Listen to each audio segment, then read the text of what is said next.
Okay, everybody, assalamu alaikum, and a very good morning to all of you. I'm really, Walaikum assalam really, warahmatullahi wabarakatuh. I'm really very happy and excited to be here on this Saturday morning. To present this particular topic, which is one of the latest things happening in cybersecurity, which is the next gen cyber range, right? And I feel that we all have to be we all have to thank the organizers of this event, especially our Dr. Saif Abrar Saab, who's always very keen on trying to arrange resources for it's a very tiring work, to help the community, right? To keep abreast on the latest things that is happening in the industry. So a very big, thanks and applause to Dr. Saif Saab. Always he's been doing it. I think I don't remember now for close to 2 years, right? And I can understand it's a very hard and tiring work to keep the pipeline ready for different speakers, different stuff. So Jazakallah khair. Thank you, Saif Saab. And with that little bit, stuff, I want to actually start, letting you know about myself a little bit. The name in the industry, they call me as Hidayat Khan, and I have around 25 years of dedicatedly focused experience in cybersecurity. I've worked for, Fortune 50 organizations, and also I have been an instructor for SANS. SANS, as you might know, if you're from the cybersecurity background, is one of the most, acclaimed, and they are the organizations where they try to teach cybersecurity. Right, one of the very prominent organizations out there. So I used to teach, their flagship courses like security essentials, network penetration testing. And very recently, I've joined an organization called Cyberbit as the principal consultant, meaning to say, product architect, where I get to design and fine tune and work on a product that I'm going to demo to you guys soon. Yeah. Okay. So let's get started. So today I'm going to be focusing on about some things that are happening in the industry, in the world, actually the current situation, just for all of us to know where we are heading. And the reason most of for that is attributed to a very severe cybersecurity skills shortage, right? People are not there to take care of this kind of situation that is engulfing us all everywhere, all over the world. And if someone is very keen on embracing and donning the mantle of a cybersecurity ninja, or something from the cybersecurity discipline, there are lots of cool jobs available for him. So I'm going to show some 10 coolest jobs in cybersecurity, which actually are very promising, very handsomely paid, kind of thing. So we will talk about that. And how do you get to go into that league of top-notch cybersecurity professionals, right? So you need to develop that kind of skills. So that kind of skills, how can you do it today? Okay, I'm going to speak about a platform called Cyber Range that can help you develop those skills, right? And if time permits, I will do a live demo of that product to just showcase you, that kind of stuff. And then from there, we can start, discussing the questions and answers. Okay. So, as we all know, the industry is going through a severe cybersecurity skills crisis, right? When I say severe, it's really very severe, right? There are only handful of cybersecurity top-notch people, right? So that means to say this skill shortage is leaving organizations vulnerable, right? This is a very recent study done by ISSA organization. They found out at least 74% of the cybersecurity professionals, have been, feel their organizations have been impacted because the organizations lack skill shortages. I mean, lack skilled analysts, right? So that means to say the problem is really big. This is a slide that I always love to present. This is from a site called informationisbeautiful.net. And if you go there, you can actually check for the world's biggest data breaches. And ever since the data breaches happened, historically in time, they keep a record of this, right? From 2001 onwards. So every year, if you look at it, the scene is magnifying itself, right? There are organizations that get hacked, repeatedly get hacked, right? Well-known names like Microsoft, Facebook, right? And there's so many things that every year, right? This it paints a very gloomy picture of all this that thing that is happening. Yeah, and that's why, according to this report from Fortinet, they say, at least 70% of the organizations had a breach because, there was shortage of the cybersecurity talent inside of the company, right?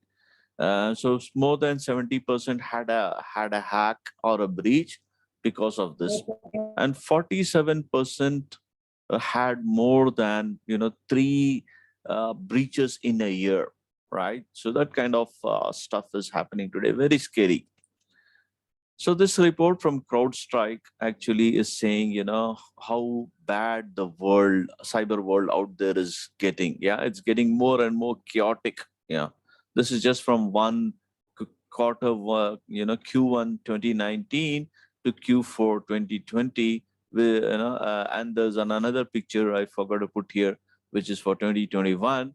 So it's again painting a very gloomy picture. You see the intrusions are increasing, right? The e-crime, this is the e-crime that's happening. And this one here, this is a targeted crime that is happening, right? And most of the crimes are unattributed, meaning to say they can't know for sure who the attackers are out there, right?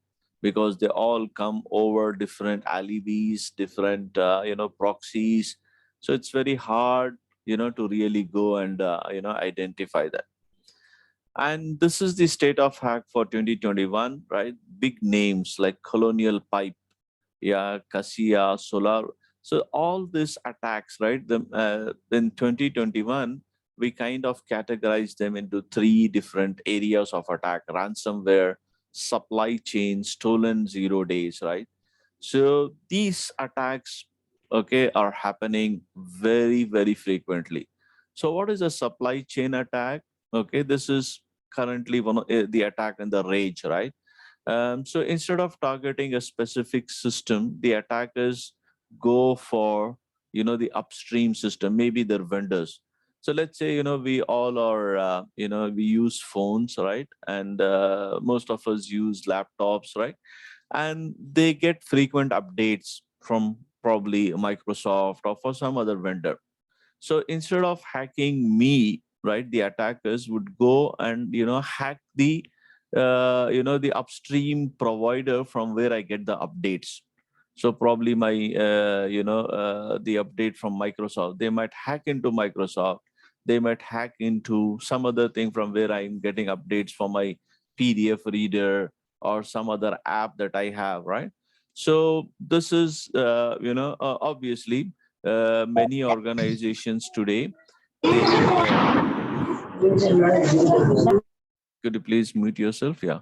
So many organizations, I'm not saying that Microsoft is easily hacked, but think about it. Many organizations have apps, legacy apps, or some vendors, right? For example, Ukraine. In Ukraine, the whole of the Ukraine one fine day in 2021, they were down. Why? Because someone had everybody uses their software called QBooks. I think QDoc or QBooks. This is the inventory software, or so every firm used to have that. So someone just hacked into the QDocs thing, and where every week they used to get updates. As part of the update, they all got infected.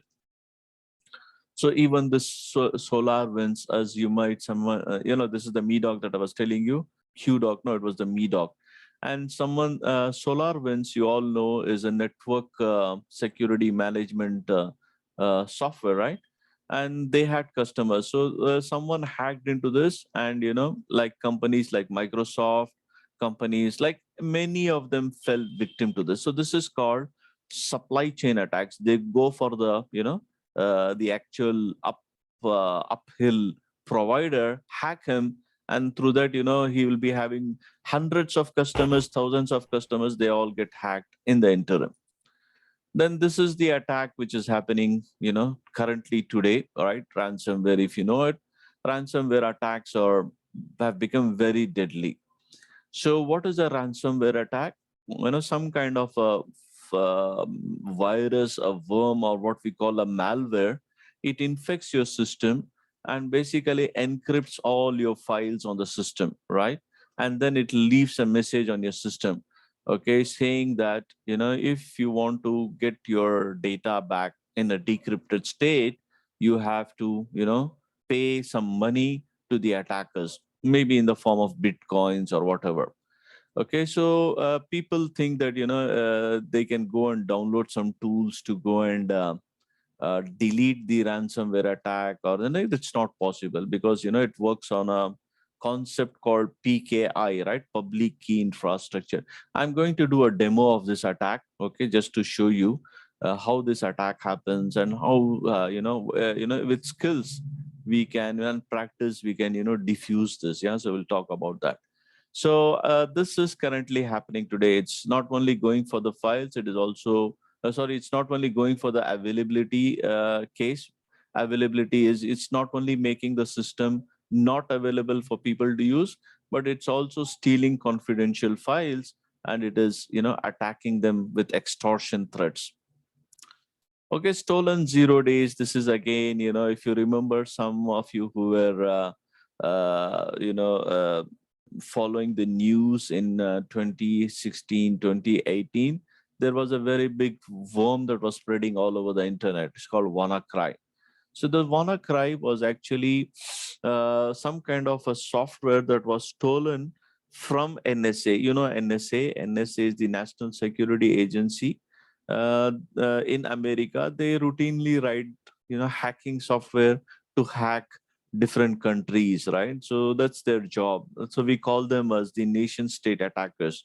So every country these days, they have their own cyber army. So they keep spying each other, right? And they keep on building their things. So NSA used to build software to hack other countries, right? Probably to know what's happening, right? They all want to keep abreast. So today it's all cyber war that is going to happen.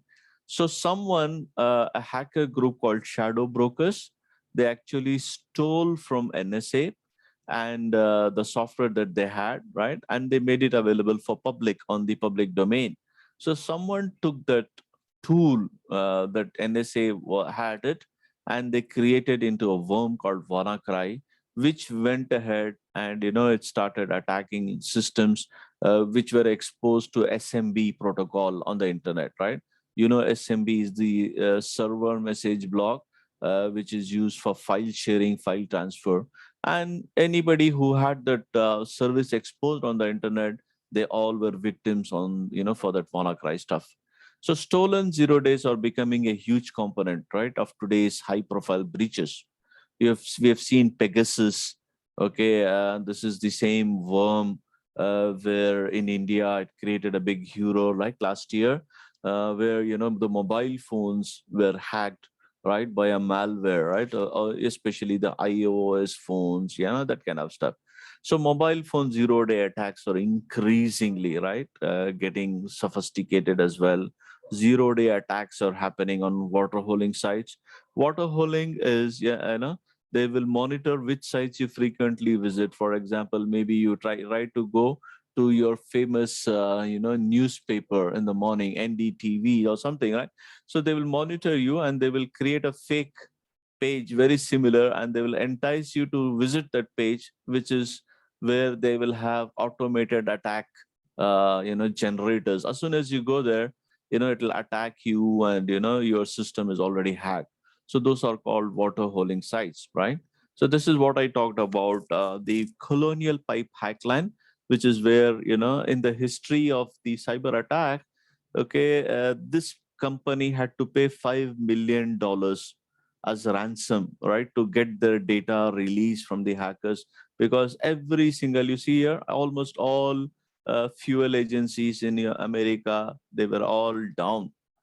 It's a big organization, just like in India, what we have, the Bharat Oil, or some kind of a petroleum company. So that kind of stuff. The whole of the organization got hacked, and they had to do this. So the situation is only increasing. It's not getting lower or slower, right? 95% of the CIOs expect, the cybersecurity to get worse, the scenarios, right? And it's not a matter of if, but when are other organizations going to get hacked, right?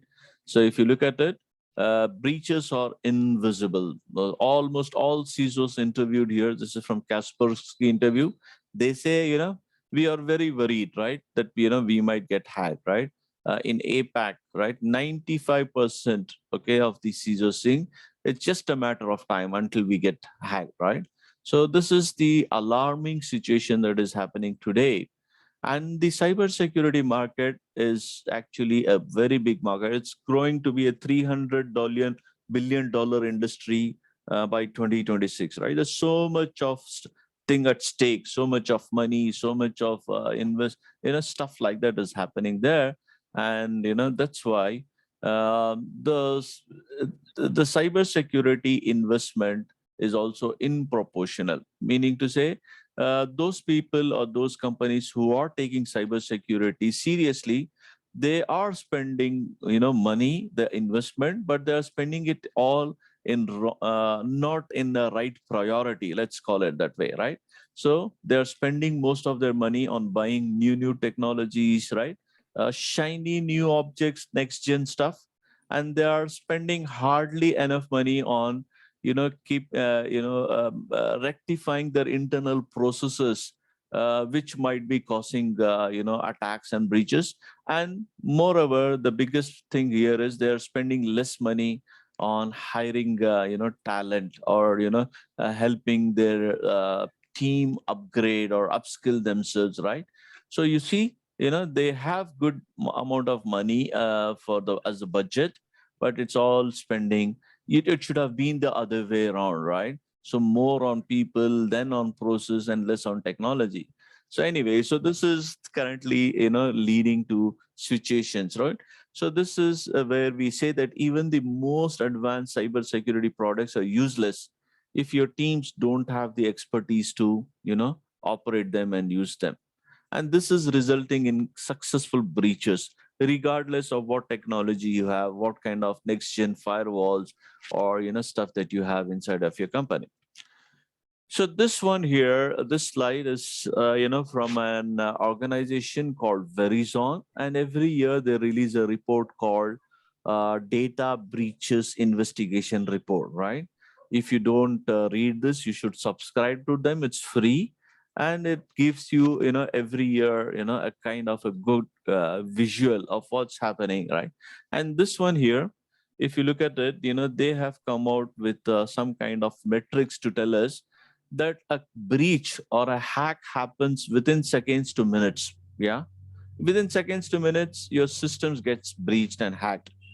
And the data exfiltration, right? Where the attackers will start stealing data within minutes, and they keep on going, right? All over their days, right? This is like, it's increasing. Yeah. But look at the discovery, like discovery of the hack breach, right? It's not detected, they get hacked within minutes, but it's not detected until weeks, until months. Yeah. And the containment part, right? Someone trying to stop that breach will not happen in weeks. So this slide here is giving us more clear indication. Over all over the world, it takes 146 days for organizations to detect a breach. And in APAC, this is where we live, right? The Asia Pacific thing, it takes more than 520 days, for the organizations to discover a breach. What do I mean by this? Meaning to say, right, companies internally have devices or stuff like that, but they don't have skilled people to identify, right? And the hackers are sitting for more than, right, it's close to more than 1.5 years here, right, inside of your systems. In the APAC, in the Middle East, it's around this figure. In the world, worldwide, it is this figure. So it's a very grim situation, right? People have devices, but they're not able to stop or at least do a discovery. Why? Because there's no skill set. Yeah. If you look at this here, discovery methods again from Verizon, the IT and the monitoring things, they were hardly successful, right? Only 1% of detections happened from these people, the incident response people, their internal fraud detection. Most of the detection happened from unrelated parties, unrelated third parties to the organization themselves. Most probably it could be, a law enforcement agency. Let's say someone got hacked and the company themselves did not find it out, right? But someone unrelated to that company, they inform the company saying that, we found your data on some of these public servers on the internet, right? And that's when the company realizes that, they had been breached, and for god knows how many days or months together. And the third party usually would be some law enforcement agency like CBI, or or somebody who's trying to follow the trail of some bad guys, and they were trying to do investigation, and they found your company's data on their servers on the internet. That's how they come and inform you, and that's how it your company would know, right? So this is happening. Why? Because the people, they don't have that skills, right? They don't have the knowledge on what is currently needed to that. Of course, we all know how to use a product, right? The tool that we can buy, but we don't know the internal stuff because companies themselves are not hiring that kind of people, right? So this quote here from Professor Katz. He says, right, I think everyone coming out with a university degree should be exposed to some computer science and basic cybersecurity. So basic cybersecurity is needed. I would say even in the schools, we should start teaching people, the students, right, cybersecurity, at least from a basic elementary stuff. All right. So because basic cybersecurity hygiene, it's very important, such as why have strong passwords, right? How to use multi-factor authentication, when you're actually using the internet for your Gmail, your Hotmail, Facebook, right? Don't just, have just one password. Enable, OTP based passwords or something like, right? And when to use public computers, how to use them in a way so that you don't get breached. So all this has to be taught, I would say, right? And I have started actually, we have a school here in Indiranagar, and then we have started right from the primary, teaching kids about securing them, about basics of cybersecurity. So Subhanallah. yeah. So we'll talk about that later. So dramatic skill shortage is increasing, right? 69%, as we told you. And the demand to fill this cybersecurity professionals is also increasing, right? More than 500,000 jobs in US alone are unfilled currently. And the same thing happening here. There's a big, what do we call demand and supply everywhere. Look, there's cloud computing, web development, but cybersecurity beats the chart, right? It's like at the highest thing. And globally, the workforce thing is also gap is increasing. In APAC, it's we are every year, this figure is increasing. Just in 2021, more than 1.42 million jobs are yet to be filled, right, all over in the APAC region. So 75%, this is in India, are finding 75% of Indian companies are finding it hard to get cybersecurity experts, basically because, they lack the skills, they don't have it, right? And this figure is continuously increasing.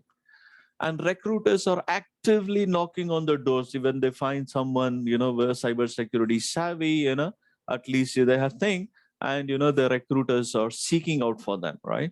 And this slide here is telling you, right, how frequently recruiters contact, some cybersecurity professionals, right? And I'm not exaggerating, right? So every week I have at least 2 in my inbox, yeah. So asking, for some kind of, are you interested, right? On LinkedIn, you will be always receiving emails. So this is a phenomenon because, there are very less shortage and the demand is very increasing. And to compound the problem, right?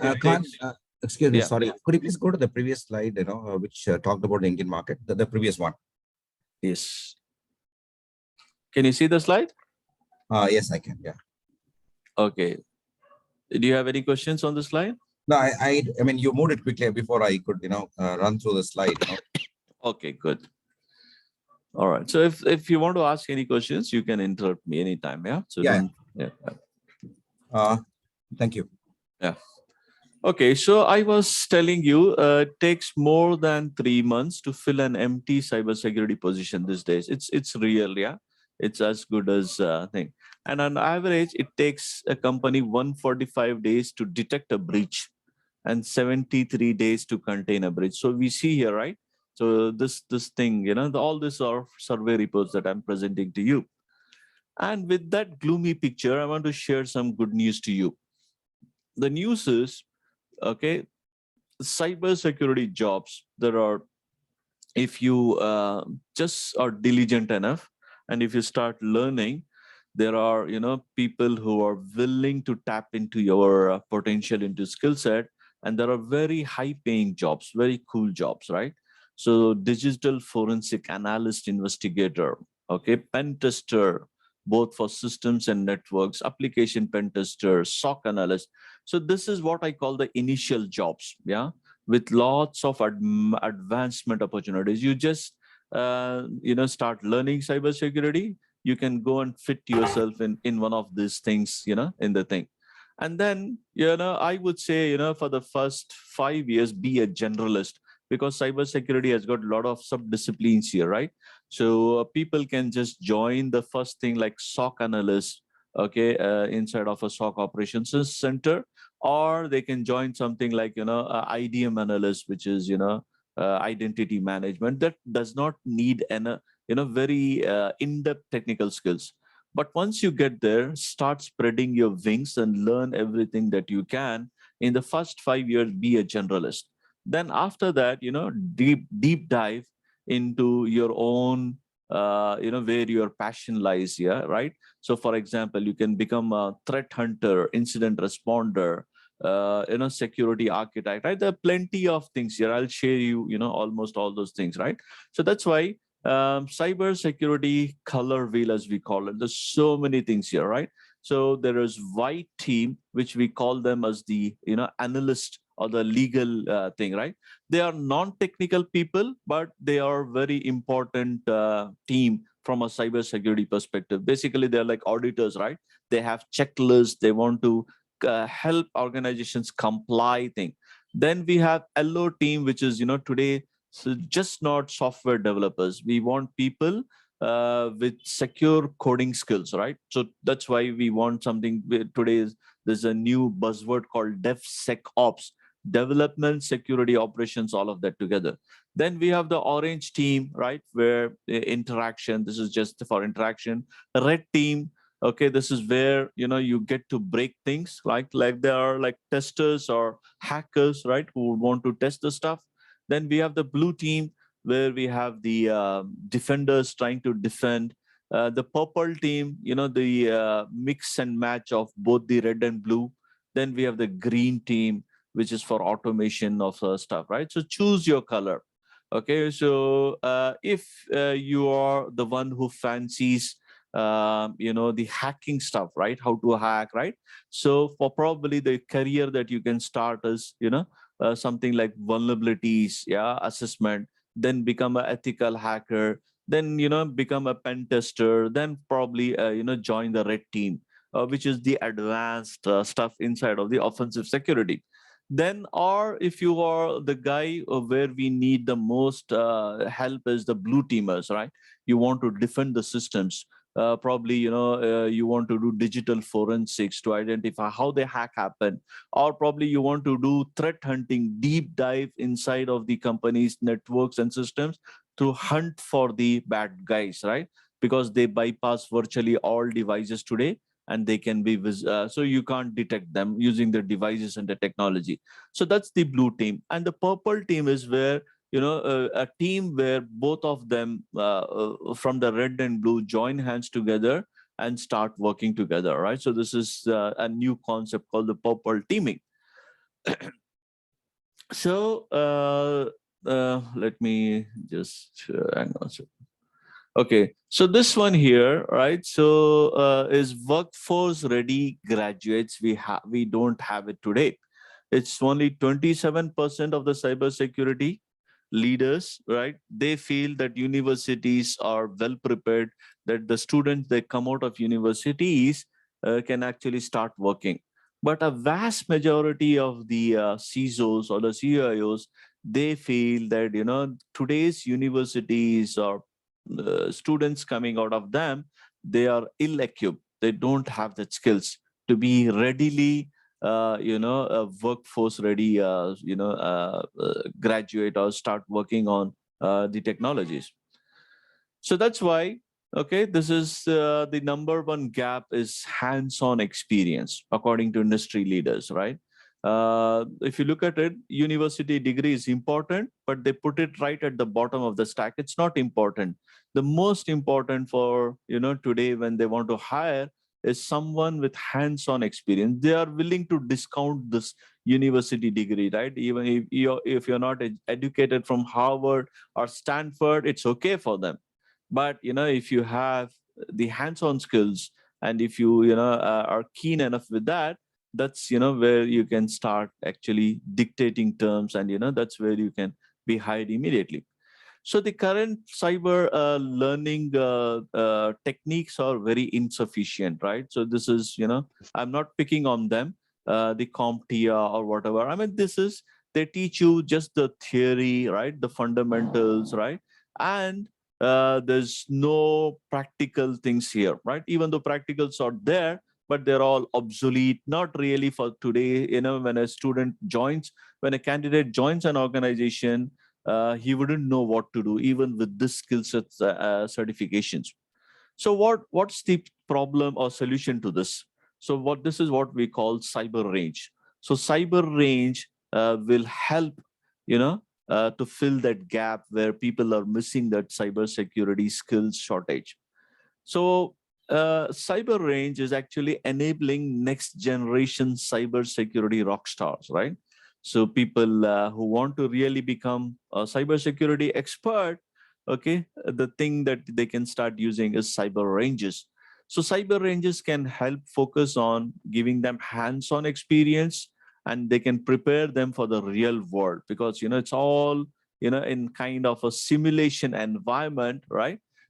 Which will make them battle ready, because they will be learning exercises in a hands-on interactive stuff, and thereby increasing their memory retention, and also helping this. So let me show you the difference between cyber range and the traditional learning stuff that we all are used to.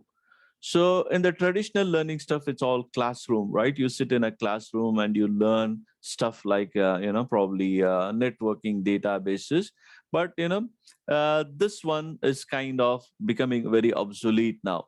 So that's why today we have companies are moving towards this called the gamified solutions, right? So static subjects, right? But in a games fashion, right? They try to do this. But again, this is not as real as it gets. On the other hand, cyber range is like, it's a complete realistic environment, right, that anybody can expect to have, and it'll have simulated live attacks happening.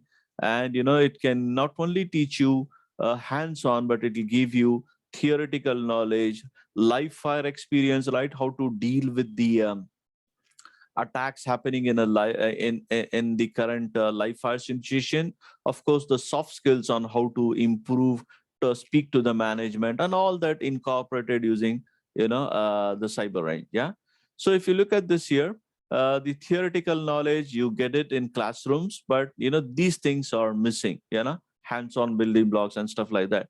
In gamified version, you get to get the theoretical knowledge, which is half of that. Hands-on building blocks will be more, but live fire in a realistic environment for an industry, that is also missing in this.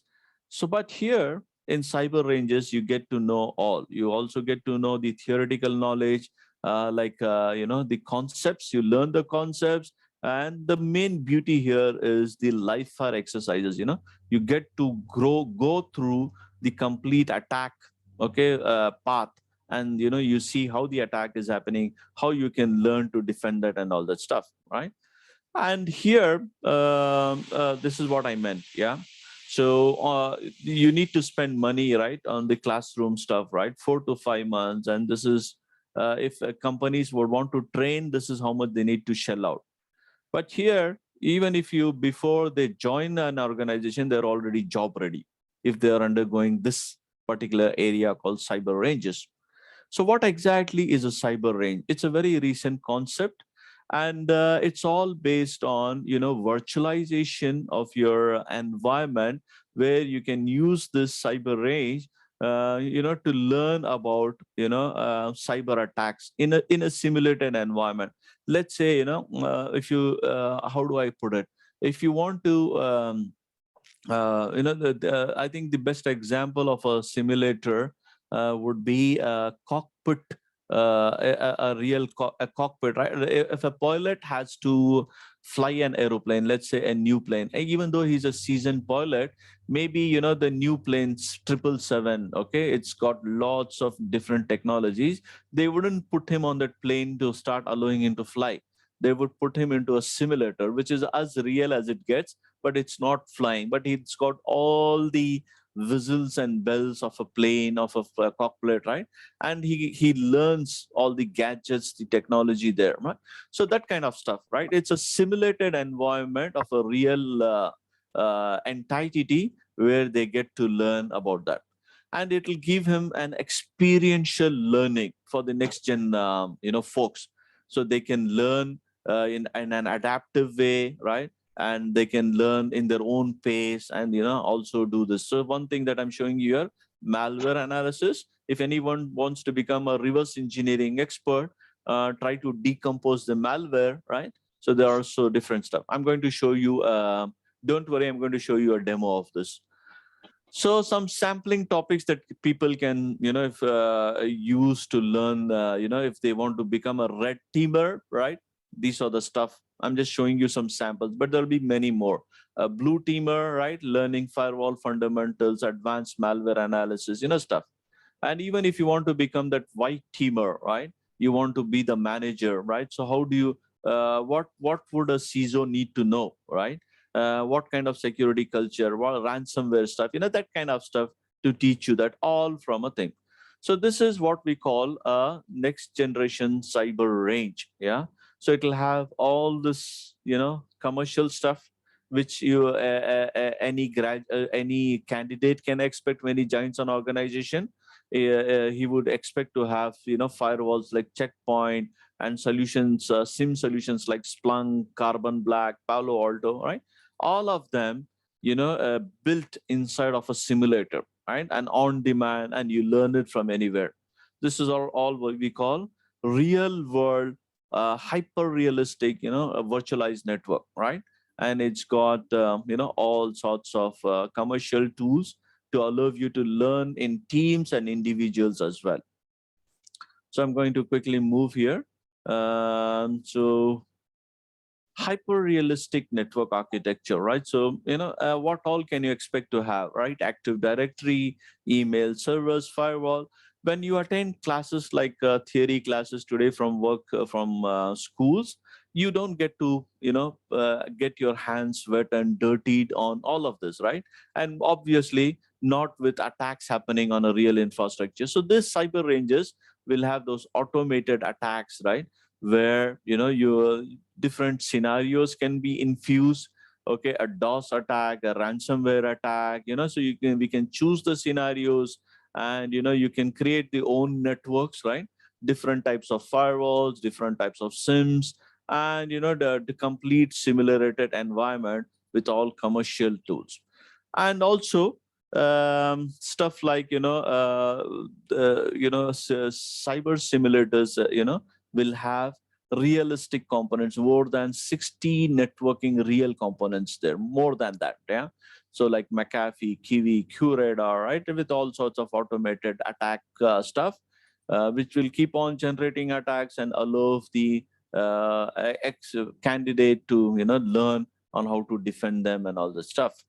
So this is about the OT network, the HMI, PLC, especially for an OT network.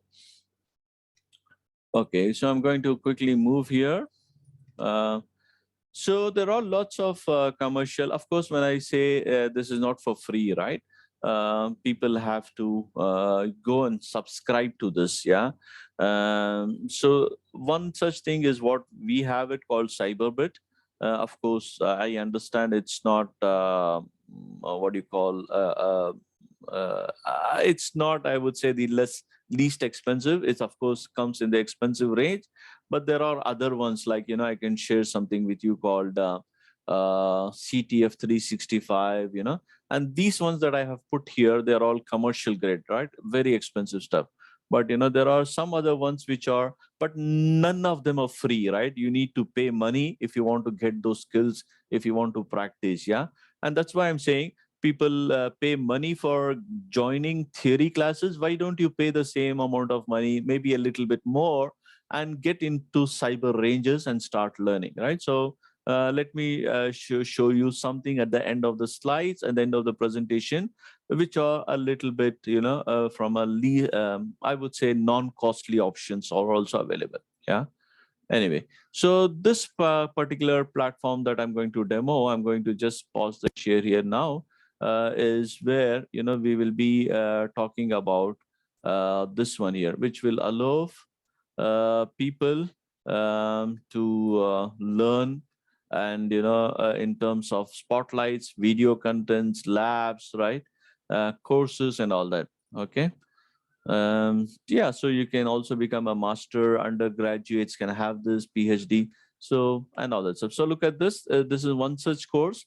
We're talking about TCP/IP. So basically, what does a TCP/IP thing? How do you go and learn TCP/IP with different stuff? I'll very quickly move now into the actual demo, because this is something from the real stuff. Okay, so let me show you that from a real demo. So these are all quizzes. You can get to know the scores of how you're doing. I'll show you that. Yeah. So enabling cyber education leaders to deliver workforce ready graduates, right? Okay, so let's get on with the demo part here. So I have a demo. This is what we call Cyberbit range. Okay, and here, let's say a candidate, he has been assigned this, and the manager has assigned him when he comes in early morning for this exercise. There's a code word called Osaka, right? And the time for that is given. And this particular We are not able to dashboard. see. We are not able to see. You are not able to see? Okay, good. I will new share it. Just a second.